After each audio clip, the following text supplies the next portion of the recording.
जनता सरकार चुनती है और उस सरकार को काम करने के सारे अधिकार होते हैं, और वो सरकार, चुनी हुई सरकार, अफसरों के जरिए काम करती है। वो अफसर चुनी हुई सरकार को रिपोर्ट करते हैं।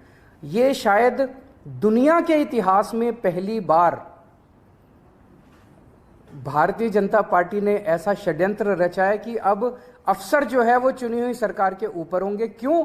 क्योंकि उन अफसरों के ऊपर केंद्र सरकार का कंट्रोल है। केंद्र सरकार उन अफसरों को कंट्रोल करती है, किसी को भी ट्रांसफर कर सकती है, किसी को सस्पेंड कर सकती है।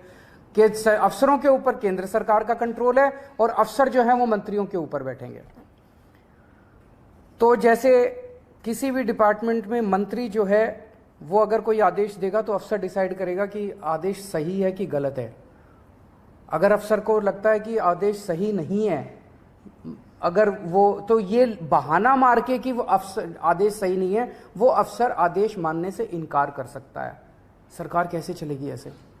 हम मान लो कहते हैं कि 2 स्कूल बनाने, अफसर कहते हैं नहीं, इस दिल्ली में स्कूलों की ज़रूरत नहीं है। अगर अफसर लिख दे फाइल पे दिल्ली में स्कूलों की ज़रूरत नहीं है तो स्कूल नहीं बनेंगे। हम मान लो कहते हैं कि मोहल्ला क्लिनिक 100 और बनने चाहिए। चुनी हुई सरकार कहती है, हम तो जनता में घूमते हैं, हम कहते हैं भाई जनता मांग रही है इस इलाके में करोल बाग में एक मोहल्ला क्लिनिक बनाओ। अफसर कहता है नहीं, करोल बाग में मोहल्ला क्लिनिक की ज़रूरत नहीं है, बस फिर मोहल्ला क्लिनिक नहीं बनेगा। हम कहते हैं यहाँ पे पानी गंदा आ रहा है, अफसर लिख देता है पानी ठीक आ रहा है, बस पानी ठीक आ रहा है, फिर अफसर ने लिख दिया पानी ठीक आ रहा है। फिर हम कहते हैं यहाँ पे गंदगी बहुत ज़्यादा हो गई है, अफसर कहता है नहीं गंदगी नहीं है, सही है, तो बस फिर सही है। तो ये अफसर को पावर दे दी।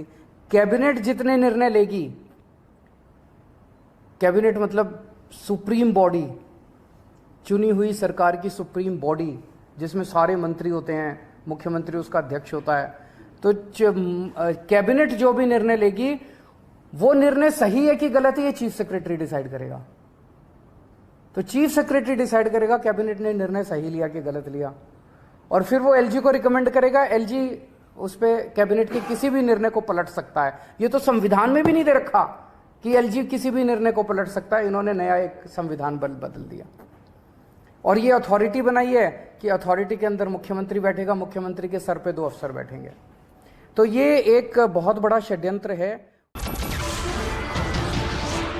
नमस्कार, मैं हूं मानक गुप्ता। अगर आपको हमारा ये वीडियो पसंद आया हो तो इसे लाइक और शेयर जरूर करें, और हां, हमें सब्सक्राइब और फॉलो करना ना भूलें ताकि आप देश और दुनिया की कोई खबर मिस ना करें। तो जुड़े रहिए हमारे साथ और देखते रहिए न्यूज़ 24।